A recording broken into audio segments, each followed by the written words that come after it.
My name is Victoria Sterling, though most people who meet me now would never guess the weight that name carries in federal courtrooms across 3 states. I am 42 years old, and for the past 8 years, I have served on the United States District Court for the Northern District of Georgia. But on that sweltering Tuesday afternoon in downtown Atlanta, I was just another customer walking into Meridian Financial Services. Wearing jeans and a simple cotton blouse, my natural hair pulled back in a casual ponytail. Before we jump back in, tell us where you're tuning in from, and if this story touches you, make sure you're subscribed, because tomorrow I've saved something extra special for you. I had taken the afternoon off from court to handle what should have been a routine matter. My elderly aunt, Rosalie, had been struggling with her mortgage payments after her husband's death, and the bank had been less than helpful over the phone. As her power of attorney, I needed to review the loan modification documents in person and ensure everything was properly structured to protect her home. The Meridian Financial Building sat on Peachtree Street like a glass monument to corporate success. Marble floors, polished brass fixtures, and that particular silence that comes with serious money being discussed in hushed tones. I approached the reception desk, where a young woman with perfectly straightened blonde hair and manicured nails looked up at me with the kind of smile that never reaches the eyes. "I'm here to speak with someone about a loan modification," I said calmly. "My aunt has an appointment, but she's unable to make it today. I have her power of attorney documentation." The receptionist's smile flickered. Her eyes swept over my casual attire, lingering on my natural hair, then moving to my simple leather purse. "Do you have an appointment?" "As I mentioned, my aunt does. Rosalie Washington, 2:30 p.m. with Mr. Davidson in Loan Services." She tapped her keyboard with unnecessary force. "I don't see anything here. Are you sure it's today?" I pulled out my phone and showed her the confirmation email. She glanced at it briefly, then shook her head. "That's for the account holder only. We can't discuss financial matters with unauthorized individuals." "I have power of attorney," I repeated, placing the notarized documents on her desk. "This gives me full legal authority to act on her behalf." The receptionist didn't even look at the papers. Instead, she picked up her phone and spoke in a voice loud enough for the nearby customers to hear. "Security? We have a situation at the front desk." The atmosphere in the lobby shifted subtly. Conversations quieted. Eyes turned toward us. I felt the familiar weight of assumptions settling around me like a too-heavy coat. This wasn't my first encounter with such treatment, though it had been years since I'd experienced it so blatantly. "There's no situation," I said quietly. "I simply need 5 minutes with someone who can review these documents and discuss my aunt's loan modification options." Quote. A security guard approached, a large man with small eyes and the swagger of someone who enjoyed the authority his uniform provided. "Ma'am, I'm going to need you to step outside." "Based on what exactly?" My voice remained level, professional. Years of courtroom experience had taught me the power of controlled calm. "You're causing a disturbance." I looked around the quiet lobby. What disturbance would that be? The receptionist leaned forward. "She's being aggressive and demanding to see confidential financial information she has no right to access." It was a masterful reframing of the situation, and I had to admire the skill with which she'd painted me as the problem. But I'd seen this dance before, in courtrooms where attorneys tried similar tactics. "I see." I kept my hands visible, my posture non-threatening. "And you've reviewed the power of attorney documents to make that determination?" "We don't need to review anything," the security guard said. "You need to leave, now." Other customers were staring openly now. A well-dressed white woman near the loan officer desks shook her head disapprovingly. An elderly man by the windows made a soft tutting sound. The narrative was writing itself in their minds, and I was cast as the disruptive character who didn't belong in their polished financial sanctuary. But what they didn't know, what none of them could see beneath my casual Tuesday afternoon appearance, was that I had spent the last 15 years of my life studying exactly this kind of situation. Not just the legal aspects, but the human dynamics, the way power operates in spaces like this, the careful choreography of exclusion disguised as policy. I had grown up in East Atlanta, in a neighborhood where banks like this one were fortresses that seemed designed to keep people like my family out. My mother, a schoolteacher, had been denied her first business loan 3 times, before finally finding a minority-owned bank that would give her a chance. My father, a mechanic with impeccable credit, had been steered towards subprime mortgages even when he qualified for better rates. I had watched my parents navigate these systems with a combination of dignity and strategic patience that had shaped my own approach to injustice. They taught me that anger, however justified, was less powerful than preparation. That the best way to fight discrimination was to become so thoroughly competent, so unquestionably qualified, that bias became impossible to defend. So I studied. Graduated summa cum laude from Spelman College, Harvard Law School, where I was one of only 12 black women in my class, clerk for a Supreme Court justice, federal prosecutor for 6 years, specializing in civil rights violations and financial crimes. Then nominated to the federal bench at 34, one of the youngest appointments in the district's history. But standing in that marble lobby, I was just another black woman being told she didn't belong.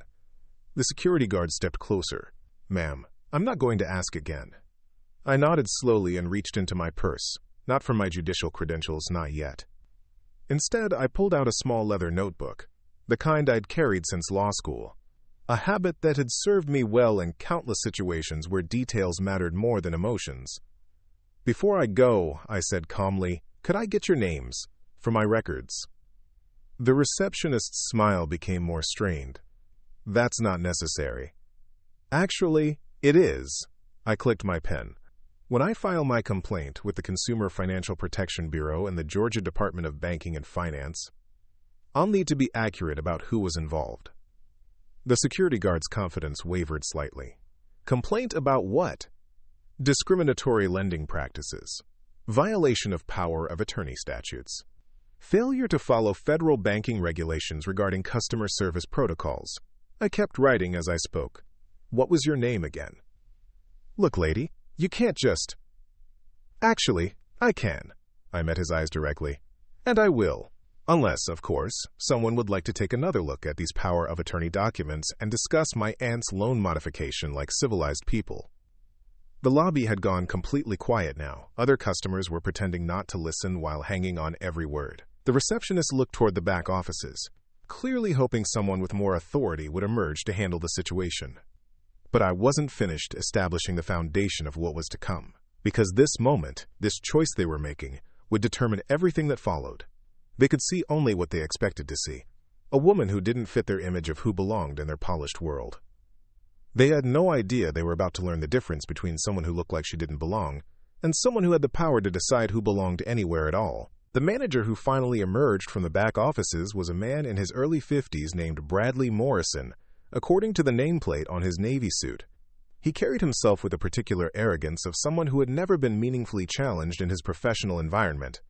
His salt-and-pepper hair was styled with precision, and his handshake with the security guard was firm and conspiratorial. "What seems to be the problem here?" Morrison asked, though his tone suggested he had already decided what the problem was. The receptionist, whose name tag read Brittany, immediately launched into her version of events. "This woman is demanding access to confidential account information. She claims to have some kind of legal document, but she's not the account holder and she doesn't have an appointment." Morrison nodded as if this confirmed his worst suspicions. He glanced at me with the practiced assessment of someone accustomed to making quick judgments about people's worth based on their appearance. His eyes took in my jeans, my natural hair, the small leather purse that clearly didn't come from the boutiques his usual clientele frequented. "Ma'am, I understand there may be some confusion, but we have very strict policies about account access. These policies exist to protect our customers' privacy and comply with federal banking regulations." It was a smooth deflection, wrapping discrimination in the language of protection and compliance. I had heard similar rhetoric in countless court cases where institutional bias masqueraded as procedural necessity. "I appreciate your concern for privacy," I replied evenly. "However, I'm not asking for account access. I'm asking for a consultation about loan modification options, and I have the legal authority to conduct that consultation on behalf of the account holder." I placed the power of attorney documents on the nearest counter. Morrison glanced at them the way someone might look at a suspicious stain, making no move to actually examine their contents. "These documents would need to be verified by our legal department," he said. "That process typically takes 5 to 7 business days." Preparing and narrating this story took us a lot of time, so if you are enjoying it, Subscribe to our channel, it means a lot to us. Now back to the story. For a notarized power of attorney? I kept my voice neutral, though I could feel the familiar burn of frustration building in my chest. That's not standard procedure for any financial institution I'm familiar with. Morrison's smile became more patronizing. Well, I'm sure you think you're familiar with banking regulations, but we have procedures we must follow. I'd be happy to schedule you an appointment for next week, after we've had time to properly review your documentation. The dismissal was complete and professional. No raised voices. No obvious hostility. Just the systematic denial of service wrapped in bureaucratic language. But I had been watching the entire interaction through a different lens, cataloging each step of their process. Morrison had made no attempt to verify my identity, despite my offering to provide multiple forms of identification. He had not examined the power of attorney documents, which were clearly valid and properly executed. He had not consulted any policy manual or made any phone calls to supervisors. Most tellingly, he had not asked a single question about my aunt's specific situation or the nature of the assistance she needed. During my years as a federal prosecutor, I had built several cases around exactly this kind of pattern. Financial institutions that maintained different standards of service based on the race, age, or apparent economic status of their customers. The evidence was always in the details, in the procedures that mysteriously appeared for some customers and disappeared for others. "Mr. Morrison," I said, pulling out my notebook again. "Just to clarify for my records, you're saying that Meridian Financial requires 5 to 7 days to verify a standard power of attorney document?" His confidence flickered slightly. "That's correct. And this policy applies to all customers equally?" "Of course." I made a note, then looked up at him with the kind of steady gaze I typically reserved for hostile witnesses. "So if I were to review your customer service logs for the past month, I would find that every customer who presented power of attorney documentation was subject to this same 5 to 7 day verification period." Morrison's jaw tightened almost imperceptibly. "Our internal procedures are proprietary information." "Interesting," I continued writing, "because according to federal banking regulations, specifically the Equal Credit Opportunity Act and the Fair Housing Act, financial institutions are required to maintain detailed records of their customer service interactions, and those records are subject to regulatory review." The lobby had grown even quieter. I could sense other customers listening more intently now, though they were still pretending to mind their own business. Morrison glanced around nervously, clearly uncomfortable with the increasingly public nature of our conversation. "Ma'am, I think you're misunderstanding our policies. We're simply trying to protect." "I understand perfectly." I closed my notebook with a soft snap. "You're protecting your institution from the inconvenience of treating all customers with equal respect and consideration." Morrison's professional mask slipped for just a moment, revealing a flash of genuine anger. "Now wait just a minute. I don't appreciate your tone, and I don't appreciate your accusations. We provide excellent service to all our customers, regardless of their background." "Their background?" I repeated the phrase slowly, savoring its implications. "That's an interesting way to put it." The security guard stepped forward again, sensing his cue. "Sir, do you want me to escort her out?" Morrison nodded curtly. "I think that would be best." "Ma'am, you're welcome to return when you can conduct yourself more appropriately." It was the final piece of the puzzle, the moment that transformed a potentially ambiguous situation into something unmistakably clear. They weren't removing me because I lacked proper documentation. They weren't removing me because I had violated any actual policy. They were removing me because I had challenged their authority to treat me as they saw fit.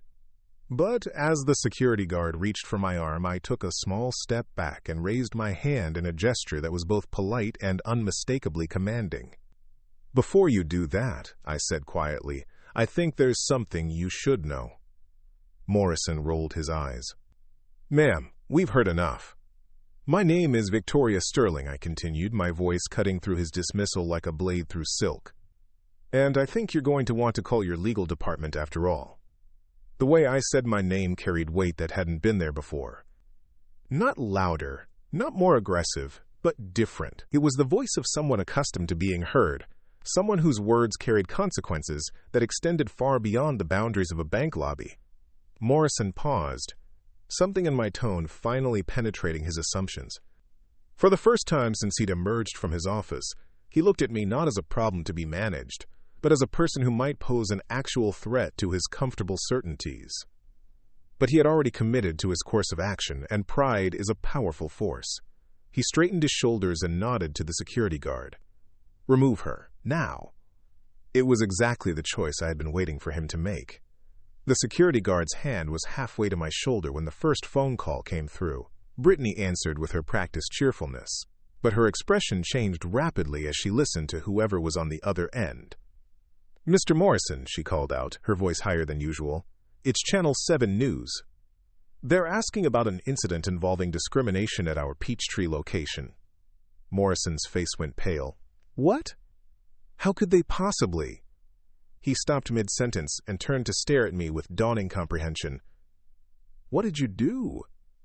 I held up my phone, showing the screen where a text message conversation was still open. "I sent a quick message to a friend while you were explaining your policies. She works in media relations." It was a half-truth. The friend was real, but the text had been much more specific than I'd let on. During my years as a federal prosecutor, I'd learned the importance of documentation and witnesses. The moment Morrison had refused to examine my documents, I'd started recording our conversation and sent a brief summary to 3 different contacts: a journalist I'd worked with on civil rights cases, an attorney at the Southern Poverty Law Center, and my former law clerk who now worked for a civil rights organization. Morrison grabbed the phone from Brittany. "This is Bradley Morrison, branch manager. I'm afraid there's been some misunderstanding." His voice grew increasingly strained as he tried to explain away what couldn't be explained away. From where I stood, I could hear the reporter's questions bleeding through the phone. They were the right questions, the ones that mattered. Had a customer been denied service? Had proper procedures been followed? Were there witnesses? While Morrison dealt with the media crisis, something else was happening in the lobby. Other customers who had been pretending not to listen were now openly staring, and several had their phones out. The elderly man by the windows was typing rapidly on his device. The well-dressed woman near the loan desks was speaking in hushed tones to someone on her phone, but I caught fragments: discriminatory treatment, and completely unprofessional. The modern reality of institutional discrimination is that it rarely happens in a vacuum anymore.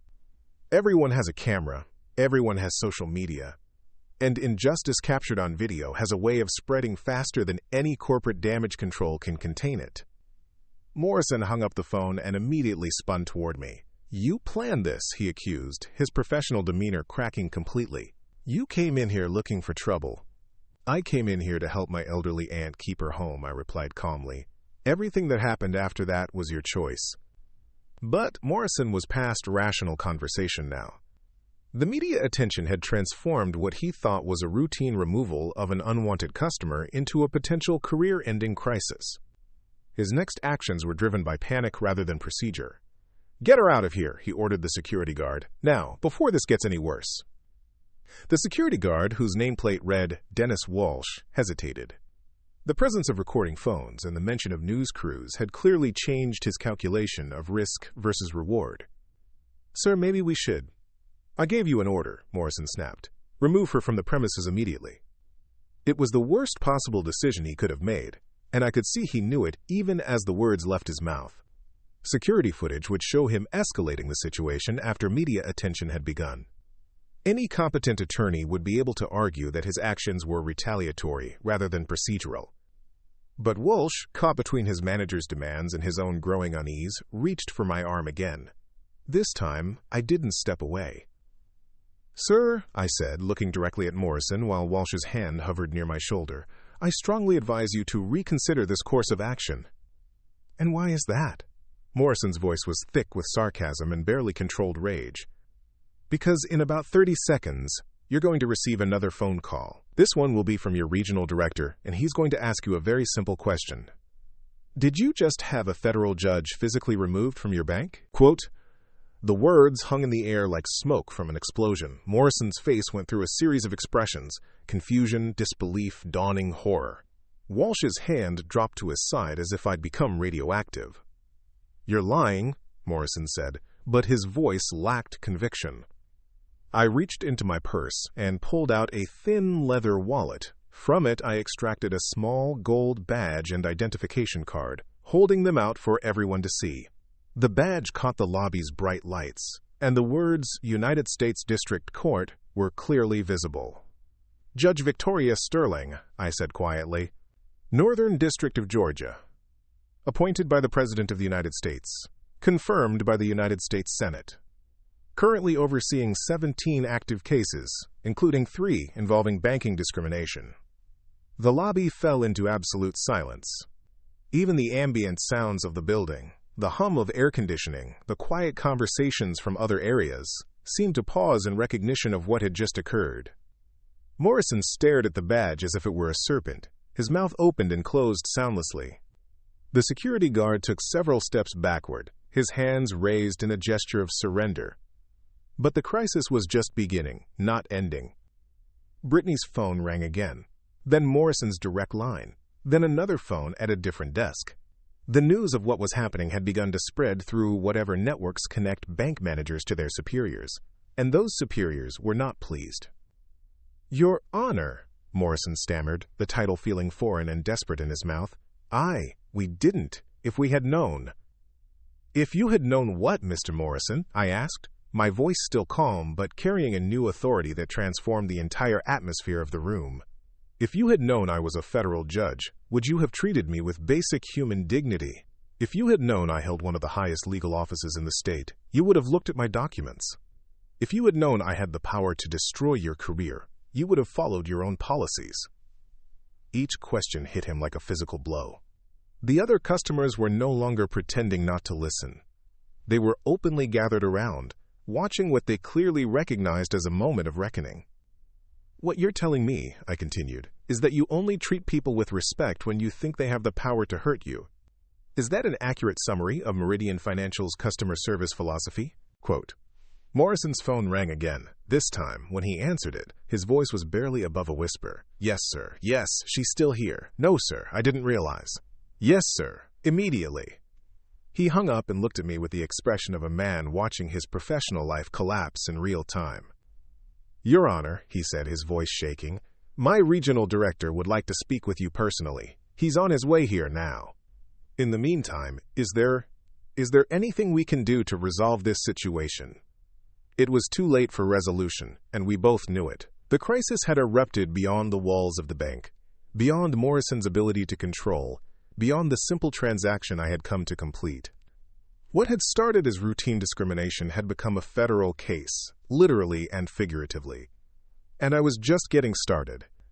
The regional director arrived within 20 minutes, accompanied by what appeared to be half the corporate hierarchy of Meridian Financial. Margaret Chen, the regional vice president, entered first, her power suit and briefcase suggesting someone who had been pulled from very important meetings to deal with this catastrophe. Behind her came David Hartwell, the corporate legal counsel, a thin man with wire-rimmed glasses who kept checking his phone as if hoping this situation would resolve itself through digital means. Morrison rushed to greet them, his earlier arrogance replaced by the desperate energy of someone trying to salvage an unsalvageable situation. "Miss Chen, thank goodness you're here. I think there's been a terrible misunderstanding." "Quiet, Bradley." Chen's voice cut through his babbling with surgical precision. She surveyed the lobby, taking in the lingering customers with their phones, the nervous staff huddled behind counters, and the unmistakable tension that filled the space like smoke after a fire. Then she turned to me. The transformation in her demeanor was immediate and complete. Gone was the corporate executive used to commanding rooms. In her place stood someone who understood exactly how much trouble her institution was facing. "Your Honor," she said, offering a respectful nod, "I'm Margaret Chen, Regional Vice President for Meridian Financial Services. I sincerely apologize for this situation and for taking up your valuable time." It was a carefully crafted apology, one that acknowledged my authority without admitting guilt. But I had heard thousands of such apologies in my courtroom, and I knew the difference between genuine remorse and damage control. "Miss Chen," I replied, my voice carrying the measured tone I used during judicial proceedings, "I appreciate your prompt response. However, I think it's important that we address not just the inconvenience to me personally, but the broader implications of what occurred here today." Chen nodded quickly. Of course, Your Honor. We take all customer service concerns seriously, and we're committed to conducting a thorough review of today's events. I'm glad to hear that, I said, opening my notebook again, because this incident raises several questions that go beyond customer service. Questions about systematic discrimination, policy implementation, and regulatory compliance. The legal counsel, Hartwell, stepped forward. Your Honor, if I may, perhaps we could discuss this matter in a more private setting. I'm sure we can reach an understanding that addresses your concerns while protecting the privacy of all parties involved. It was a polite attempt to move the conversation away from the public lobby, away from the phone still recording, away from the witnesses who had seen everything unfold. But I had no intention of allowing this to be quietly managed behind closed doors. Mr. Hartwell, I said, I appreciate your concern for privacy. However, discrimination thrives in private settings. It's only in public spaces, with witnesses present, that the truth becomes impossible to deny. I looked around the lobby, making eye contact with the customers who were still watching intently. These people witnessed your employee refuse to examine legally valid documents. They heard him claim policies that don't exist. They saw him order my physical removal when I questioned his procedures. Would you have me pretend that didn't happen? Chen's jaw tightened. She understood that I wasn't just refusing their offer of private resolution.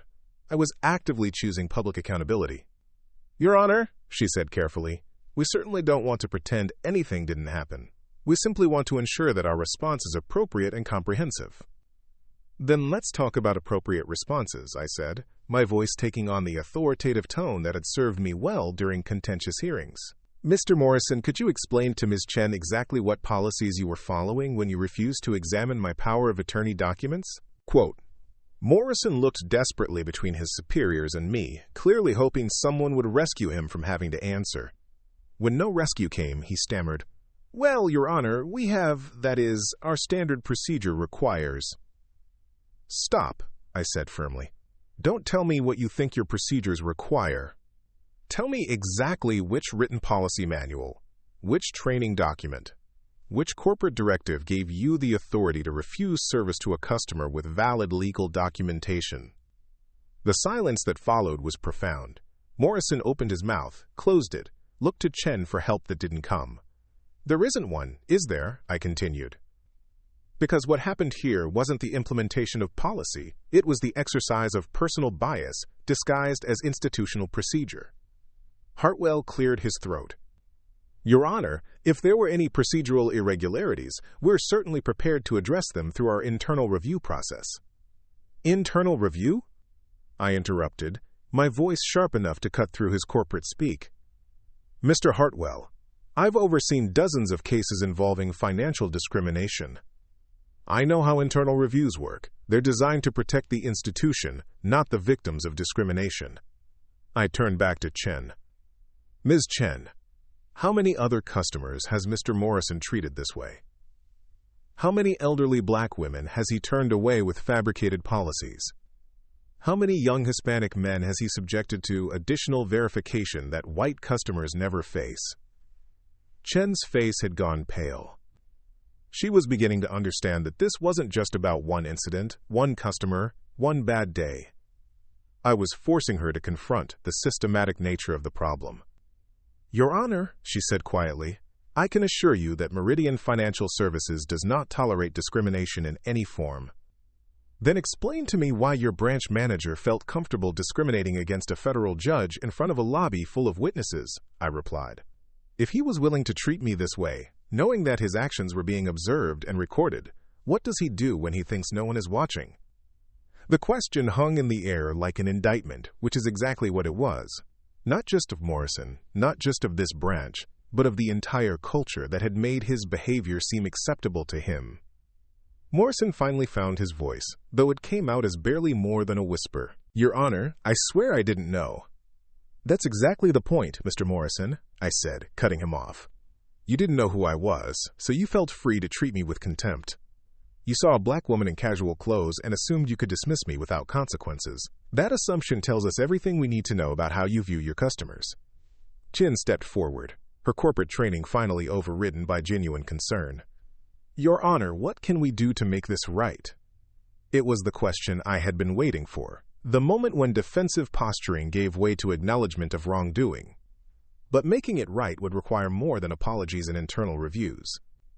Miss Chen, I said, making this right begins with acknowledging that this wasn't an isolated incident or a misunderstanding. This was discrimination, plain and simple. And discrimination requires consequences that match the severity of the harm. I closed my notebook and looked directly at Morrison, whose career was hanging by a thread that was already fraying. The question now, I continued, is whether Meridian Financial Services is prepared to demonstrate that discrimination has consequences, or whether you're going to try to minimize this until it goes away. Chen's answer would determine not just Morrison's fate, but the fate of every customer who would walk through these doors after me. The moment of reckoning had arrived. Chen's response came after a long pause that felt like a held breath in the hushed lobby. Your Honor, Meridian Financial Services is committed to accountability. If there have been violations of our policies or federal regulations, we will take appropriate action. It was still corporate speak, still carefully worded to avoid admission of liability. But I had spent 8 years on the federal bench listening to attorneys dance around accountability, and I knew how to cut through the choreography. Ms. Chen, I said, pulling out my phone, I'm going to read you something. This is from the Equal Credit Opportunity Act, Section 1691D. It shall be unlawful for any creditor to discriminate against any applicant with respect to any aspect of a credit transaction on the basis of race, color, religion, national origin, sex, marital status, or age. I looked up from my phone. Mr. Morrison denied me access to loan modification services based on his assumptions about my race and economic status. That's not a policy violation, Ms. Chen. That's a federal crime. Hartwell shifted nervously. Your Honor, with respect, there may be different interpretations. Different interpretations? I turned my full attention to the corporate counsel, and my voice took on the tone I reserved for attorneys who tried to waste my court's time. Mr. Hartwell, I've presided over 47 cases involving the Equal Credit Opportunity Act. I've written 17 published opinions on banking discrimination. I co-authored the Southern District's standards for ECOA violations. Would you like to explain to me which part of the statute is open to interpretation? The legal counsel's face flushed. He had walked into a courtroom without realizing it, and now found himself being cross-examined by one of the most experienced federal judges in the Southeast. Furthermore, I continued, Section 1691E requires creditors to maintain records of their compliance efforts. Mr. Morrison claimed he was following standard procedure, but he couldn't cite any written policy. That suggests either inadequate training or selective enforcement. Either way, it's a compliance failure. I turned back to Chen. Would you like me to continue with the Fair Housing Act provisions that apply to mortgage lending? Or shall we discuss the Community Reinvestment Act requirements for equitable service delivery? Chen held up her hand. Your Honor, I think you've made your point clear. We understand the seriousness of these allegations. Allegations? I repeated the word slowly, savoring its inadequacy. Miss Chen, we're not dealing with allegations. We're dealing with facts witnessed by a dozen people and recorded on multiple phones. The question isn't whether discrimination occurred. The question is what you're going to do about it.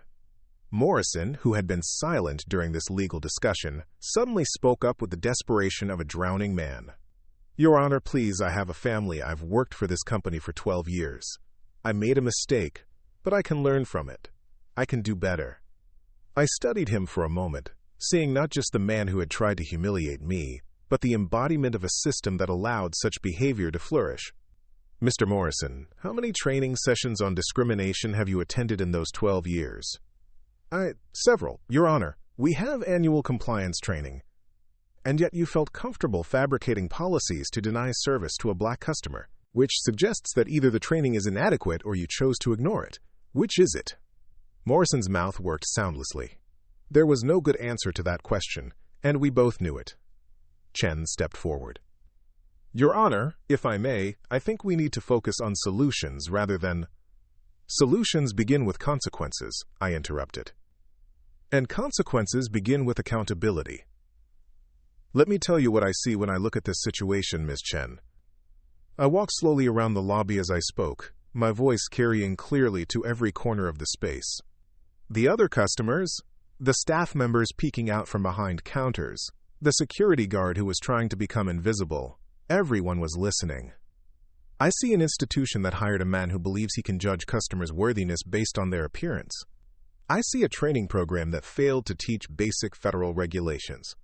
I see a corporate culture that allowed discriminatory attitudes to flourish unchecked. And I see management that is more concerned with damage control than genuine reform. I stopped directly in front of Chen. Most importantly, I see a federal judge who now has personal experience with your institution's discriminatory practices. Do you understand what that means? Chen's professional composure finally cracked slightly. Your Honor, we're prepared to take immediate corrective action. What kind of corrective action? I asked sharply. Sensitivity training? A written reprimand? A promise to do better? The same meaningless gestures that allowed this problem to persist for 12 years? Hartwell attempted to interject. Your Honor, we have comprehensive diversity and inclusion programs. That clearly don't work, I cut him off. Because if they worked, we wouldn't be having this conversation. Mr. Morrison would have looked at my power of attorney documents, processed my request, and treated me with the same courtesy he shows to white customers. I pulled out my notebook again and flipped to a fresh page. Let me tell you what real accountability looks like. Mr. Morrison will be terminated immediately, not because he discriminated against a federal judge, but because he discriminated against a customer, period. Morrison's face went white. Your Honor, please. Furthermore, I continued, this branch will undergo a comprehensive audit of its lending practices for the past 5 years. Every denied application, every, quote, additional verification requirement, every customer complaint will be reviewed by an independent civil rights organization. Chen opened her mouth to object, but I wasn't finished. The audit results will be made public. Customers who were discriminated against will be identified and compensated.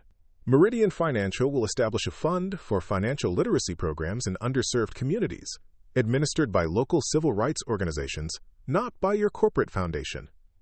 I closed the notebook with a decisive snap. These aren't negotiations, Ms. Chen. These are the minimum requirements for avoiding a federal civil rights investigation that would make today's incident look like a minor inconvenience. The lobby was absolutely silent. Even the ambient sounds of the building seemed to have stopped in recognition of what had just occurred. I had moved from victim to prosecutor to judge, laying out not just the crime, but the sentence. Chen looked at Hartwell, who nodded, almost imperceptibly. They both understood that they weren't dealing with an angry customer who could be appeased with vouchers and apologies.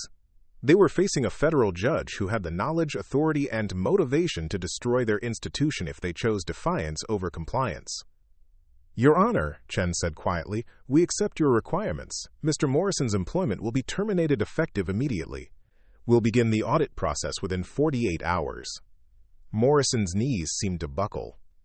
The security guard, Walsh, looked around nervously, clearly wondering if his own job was in jeopardy. But I wasn't done yet. There was one more demonstration of power that needed to occur. One final lesson about the consequences of institutional discrimination. Ms. Chen, I said, there's one more thing we need to address. The final element I needed to address was the culture that had enabled Morrison's behavior, and that meant examining everyone who had participated in or witnessed the discrimination without intervening. Ms. Chen, I said, my voice carrying the weight of judicial authority, we need to discuss the systematic nature of what occurred here today. Mr. Morrison didn't act in isolation. He was supported by staff members who participated in the discrimination, and he operated within a culture that made his behavior seem acceptable. I turned toward Brittany, who had been trying to make herself invisible behind the reception desk. Ms. Patterson, I said, reading her name from the placard.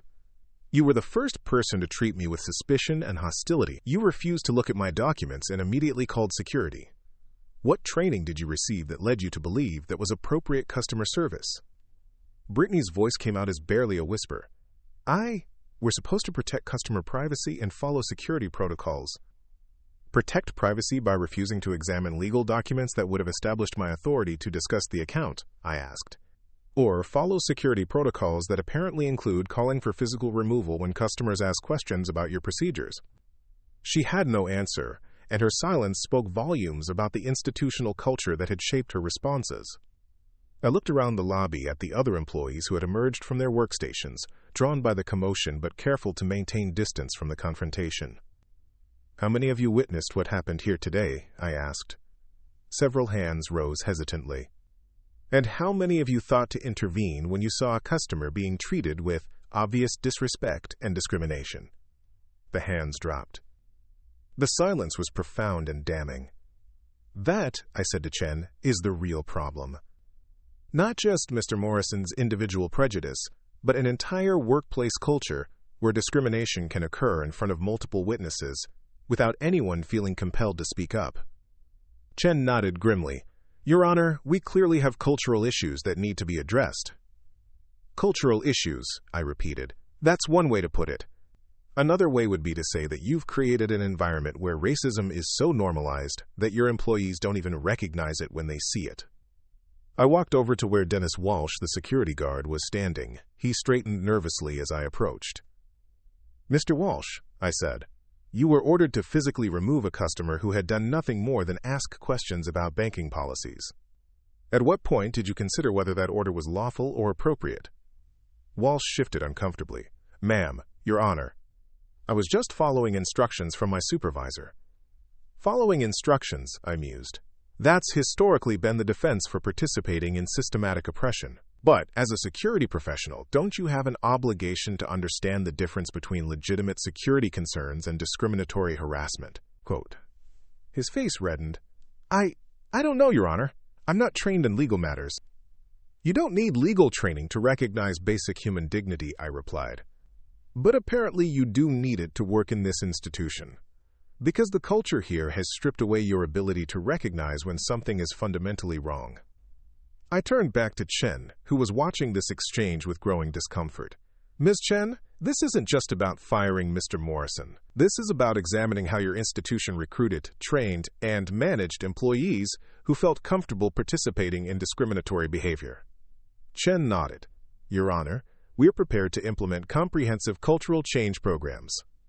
Implemented by whom? I interrupted. The same management team that allowed this culture to develop? The same training department that failed to prevent it? The same HR policies that didn't flag discriminatory behavior as a termination offense? The questions were striking at the heart of institutional accountability, and Chen was beginning to realize that the changes I was demanding would reach every level of their organization. Your Honor, she said carefully, what specific changes would you recommend? I had been waiting for that question. During my years as a federal prosecutor, I had developed a comprehensive understanding of how institutions could be reformed when they were serious about change.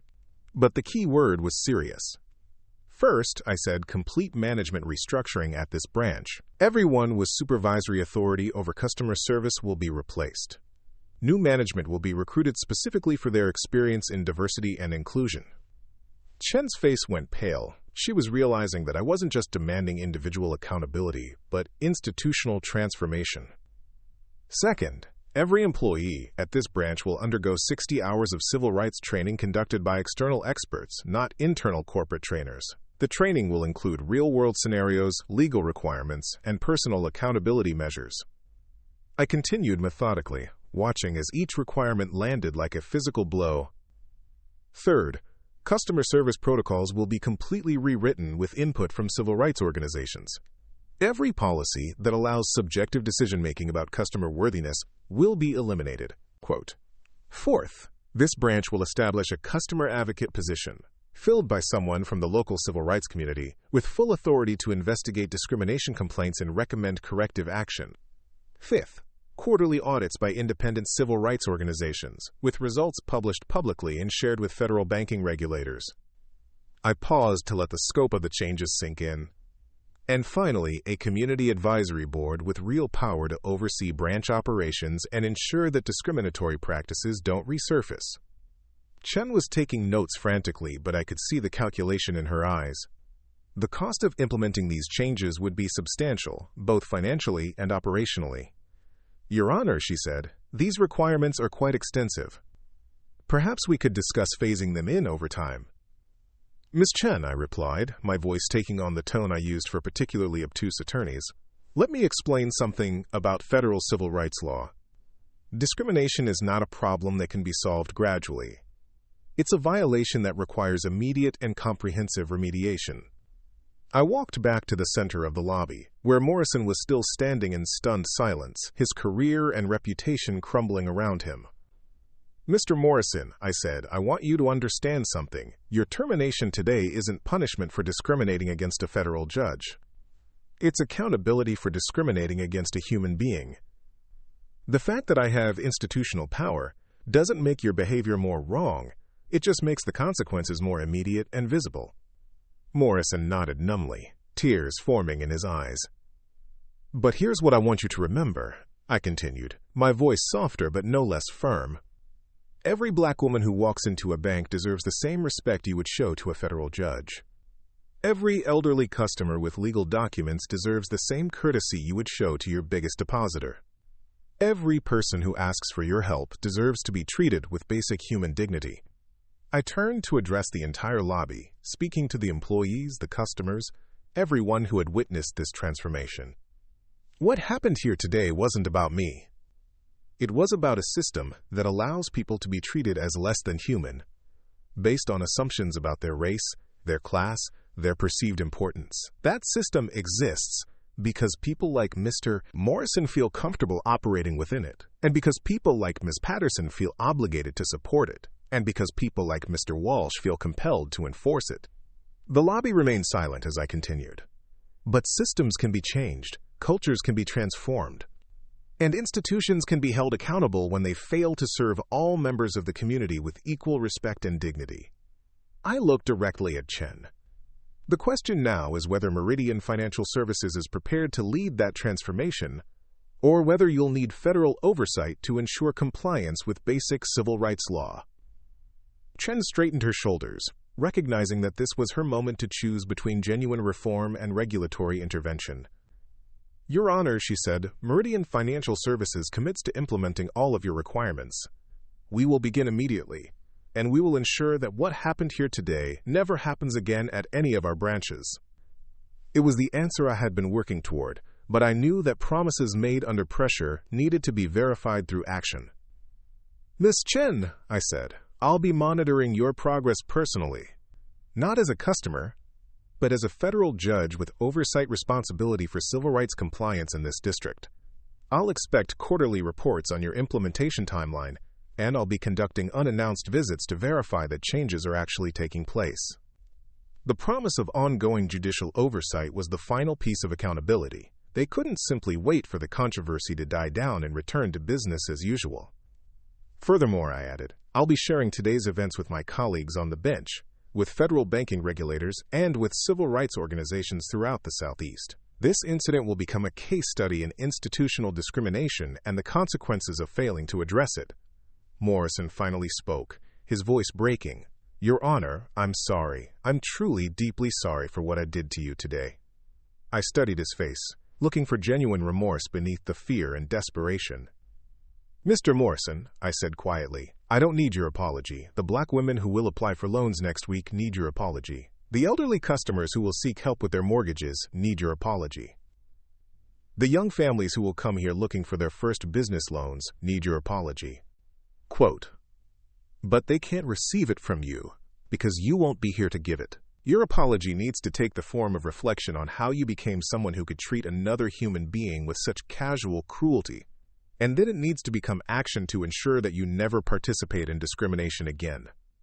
Morrison nodded, understanding that his path to redemption would be long and difficult.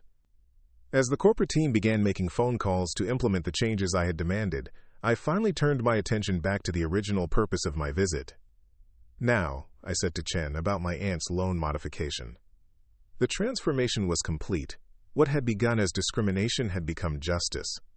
What had started as denial of service had become institutional accountability, and what Morrison had intended as a routine dismissal of an unworthy customer had become a lesson in the power of truth, dignity, and the law. But the real test would come in the weeks and months ahead, when the cameras were gone and the pressure had subsided. That's when we would discover whether Meridian Financial Services was truly committed to change, or whether they would slip back into the comfortable patterns of institutional discrimination. I intended to make sure we never had to find out. 6 months after the incident at Meridian Financial Services, I stood before a packed auditorium at the University of Georgia Law School, delivering the keynote address for their civil rights symposium. The irony wasn't lost on me that what had begun as a simple errand to help my aunt had evolved into a catalyst for institutional change across the Southeast. The transformation at Meridian had exceeded even my expectations. Under new management led by Patricia Williams, a former civil rights attorney who had spent 15 years fighting financial discrimination, the Peachtree Street branch had become a model for inclusive banking practices. The customer advocate position was filled by Marcus Thompson, a community organizer who had grown up in East Atlanta and understood firsthand the barriers that families like mine had faced for generations. But the real measure of change wasn't in the new policies or the diversity training programs. It was in the stories that began emerging from customers who had previously been turned away or treated dismissively. Maria Santos, a young entrepreneur who had been denied a business loan 3 times at other institutions, received not only approval, but mentorship through Meridian's new small business development program. Robert Washington, an elderly veteran who had been struggling with predatory lending practices, found advocates who helped him restructure his debt and save his home. These weren't isolated success stories orchestrated for public relations purposes. They were the natural result of institutional culture change, the kind of transformation that occurs when bias is systematically identified and eliminated rather than simply discouraged. The ripple effects extended far beyond Meridian Financial Services. The Atlanta Journal-Constitution had published a 6-part series on banking discrimination in Georgia, using my experience as a launching point for investigating practices at institutions throughout the state. The series had prompted regulatory reviews at 12 other banks and credit unions, leading to policy changes that would affect thousands of customers. Federal banking regulators had adopted the Meridian audit process as a template for investigating discrimination complaints nationwide. The model we had developed, combining independent civil rights oversight with community advocacy and transparent reporting, was being implemented in financial institutions from Alabama to North Carolina.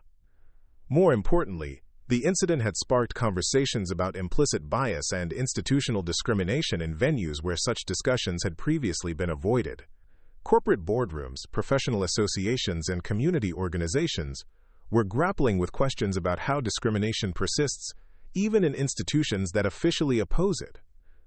But perhaps the most significant change was personal rather than institutional. My Aunt Rosalie had not only received her loan modification, but had become an unlikely community activist.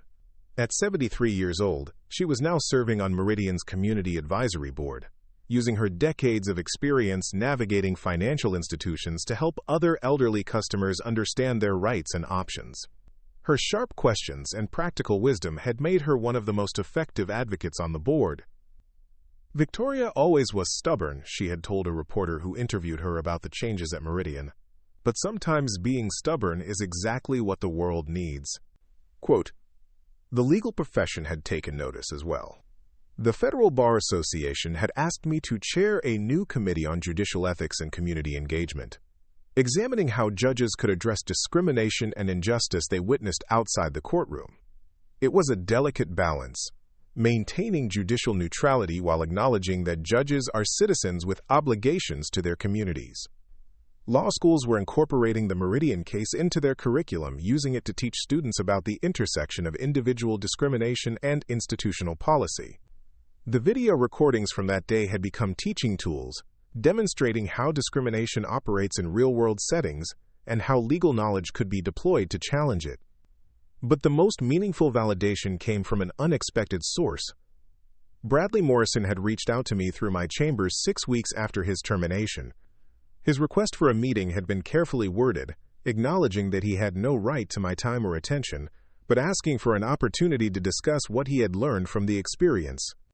I had agreed to meet him, not out of forgiveness or sympathy, but out of curiosity about whether genuine transformation was possible for someone who had embodied institutional discrimination so completely. The man who entered my chambers bore little resemblance to the arrogant manager who had tried to have me forcibly removed from his bank.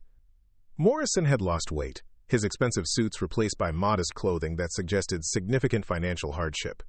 But more fundamentally, his entire demeanor had changed. The entitlement and casual authority were gone, replaced by something that looked like genuine humility. "Your Honor," he had said, "I know I have no right to ask for your time, and I'm not here seeking forgiveness or trying to minimize what I did. I'm here because I've spent the last 6 weeks trying to understand how I became someone capable of treating another human being the way I treated you." He had been working with a counselor who specialized in racial bias, attending community meetings in neighborhoods he had never visited, and volunteering at a financial literacy program for low-income families. The work wasn't court-ordered or employment-related. It was his attempt to understand the harm he had caused and the system he had perpetuated. "I realized that I never saw you as a person," he continued, his voice quiet and steady. "I saw a problem to be managed, a disruption to be eliminated. I never considered that you had a family, a purpose, a legitimate reason for being there. I reduced you to a stereotype because it was easier than treating you as an individual." Morrison had paused, struggling with emotions that seemed genuine. "I can't undo what I did, and I can't repair the damage to your dignity or the harm to other customers I probably treated similarly, but I can make sure that I never participate in discrimination again. And I can use my experience to help other people recognize how easy it is to become complicit in systems of oppression." He had asked for nothing, no recommendation, no forgiveness, no mitigation of consequences. He simply wanted me to know that the incident had fundamentally changed his understanding of himself and his obligations to others. I listened without commenting, evaluating his words for sincerity and his commitment for durability. Transformation is often temporary, driven by crisis rather than conviction. But Morrison's approach suggested a deeper reckoning with the biases that had shaped his worldview. After he left my chambers, I had made some inquiries through community contacts. His volunteer work was consistent and substantial. His interactions with program participants were respectful and helpful. Most importantly, he was learning rather than teaching, listening rather than lecturing. It wasn't redemption. That would take years of sustained commitment. But it was a beginning, proof that even people who embody institutional discrimination can change when confronted with the human cost of their actions. Now, standing before the law students at UGA, I was reflecting on the broader lessons from an incident that had begun with such a simple purpose. Discrimination persists, I told the audience, not because people are inherently evil, but because we've created systems that make bias seem rational and justified. When Mr. Morrison looked at me that day, he didn't see a federal judge or even a fellow human being. He saw a category, a stereotype, a problem to be managed. I paused, scanning the diverse faces in the auditorium, future attorneys, judges, policymakers who would shape the legal landscape for generations. But here's what you need to understand as you enter the legal profession. Every person who faces discrimination is someone's mother, someone's daughter, someone's neighbor. They have dignity that doesn't depend on their title or their bank account or their ability to fight back. And when we fail to protect that dignity, we don't just harm individuals, we corrupt the institutions we've sworn to serve. A student in the front row raised her hand. "Your Honor, what advice would you give to people who witness discrimination but don't have the power to stop it?" It was the right question, the one that addressed the reality most people face when confronted with injustice. "Document everything," I replied. "Record what you can safely record. Take notes that include dates, times, witnesses, exact words spoken. Contact advocacy organizations, regulatory agencies, journalists who cover civil rights issues. Use social media responsibly to raise awareness. And most importantly, support the victims in whatever way you can." I thought about the customers in Meridian's lobby that day, how their phones and their attention had transformed a private incident into public accountability. "Power isn't just about official authority," I continued. "It's about solidarity, documentation, and the willingness to make injustice visible. Every phone that recorded Morrison's behavior, every customer who refused to look away, every person who shared the story afterward, they all exercised power that made change possible." Another student asked, "How do we know when institutional change is real versus just public relations?" "Follow the money and the personnel decisions," I answered immediately. "Real change costs money and requires new leadership. If an institution claims to be addressing discrimination but doesn't change its hiring practices, its training budgets, its oversight mechanisms, or its leadership structure, then you're looking at damage control, not transformation." I explained how we had monitored Meridian's changes, tracking not just their public commitments but their internal operations, budget allocations, and measurable outcomes. "Most importantly," I added, "real change creates new victims among the people who benefited from the old system. When Morrison and his supervisors lost their jobs, when branch policies were rewritten to eliminate subjective decision-making, when community advocates gained real power over institutional operations. Those changes had costs for people who had previously been comfortable with the status quo. Quote, "As the session concluded and students began filing out, I thought about the journey that had brought me to this moment.